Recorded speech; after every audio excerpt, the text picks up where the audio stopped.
Arnold Allen had a great performance against Dan Hooker, and Hooker didn't look the same. And how would he? Cutting back down to 145 after being at 155 for so long, he's so big for that weight class, it's going to take a toll on him. How much did it take a toll, and how much was Allen just stunning him throughout the fight? I think it's a mixture of a lot of things. Because before getting hurt and after getting hurt, Dan Hooker looked slow. Noticeably slower than he did at 155. This could be comparing him to Arnold Allen, who's a 145er, pretty fast with his hands. That can make it seem like Hooker's so slow, but that's not necessarily all of it, because Hooker didn't have any snap in his punches like he used to. He wasn't feinting as much as he used to. He looked like a mummy in front of Arnold Allen, trying to track him down, getting in a very parallel stance, even losing his own position as Allen is moving horizontally on the cage. Lateral movement is losing Dan Hooker's tracking, and even came down to the point where Arnold Allen was pull countering every right hand Dan Hooker was throwing. Normally, when you're a shorter fighter, you don't want to be pull countering a longer fighter. It's much harder to do that. It's much harder to get away on the center line from your opponent's longer punches. You generally want to get off the center line so you can make your way in past that long extension. You want to get in, not pull away. But because Allen felt out how much faster he was than Hooker, he was easily able to pull counter him and not feel in danger at all about doing it. And those pull counters are what started all the flurries. And when you just look at his strikes alone, you can tell Hooker was not the same guy. And man, Dan Hooker's defense looked not good at all. I mean, not blocking punches,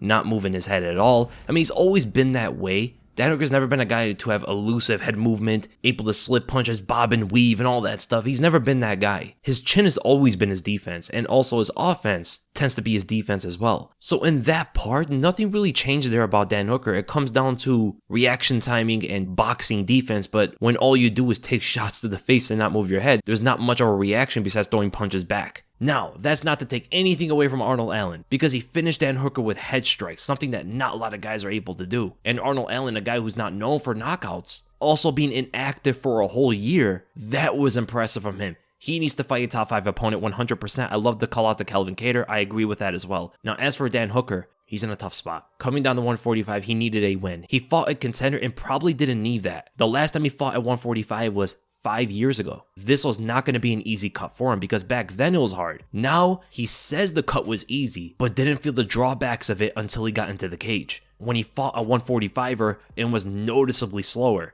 Getting TKO'd in the first round like that is going to hurt any of his chances going forward. Not only because he lost, but now he has to decide if he wants to stay at 145 or go back up to 155. I would think it would be better for him to go back up. He was a better fighter there. He always was. Even back in the day when he fought 145, he was not a contender. He would lose a lot of fights down there. But when he went up to 155, he was able to compete with some of the best. So picking the weight class is one thing he has to decide here. And also, getting TKO'd, getting hurt so often in fights is going to come back and hit him hard one day. All the wars, all the damage. There comes a limit where you're not the same fighter anymore. All the damage. There's fights with Dustin Poirier, Edson Barboza, Michael Chandler, Paul Felder. Now with Arnold Allen, we might never see Dan Hooker the same ever again, even if he goes back up to 155. And that's a sad thing. I would like to see him go back up to 155 and fight a unranked opponent just to get his confidence back. If he wants to stay at 145, he's not going to last that long. Even if he can make it 2-3 more times, the results of cutting all that weight is going to hit him even worse than he thinks. And we might even see him get knocked out with one shot. I actually don't even understand the reason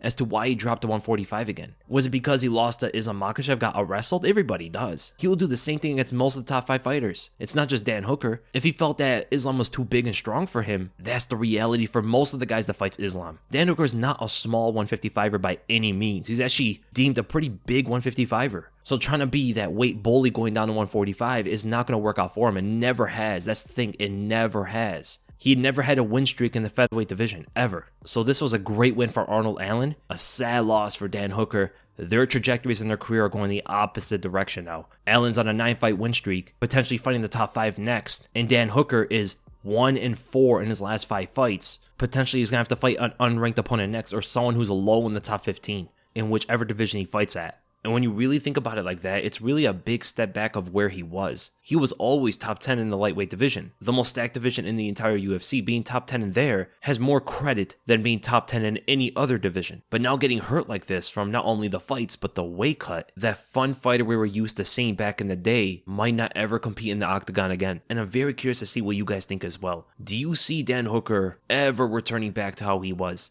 Do you think he should stay at 145 or go back up to 155? Or like I see some people saying already, I don't agree with this yet. Some people are calling him for maybe retiring soon. Leave it in the comments below, and I'll see you guys in the next video.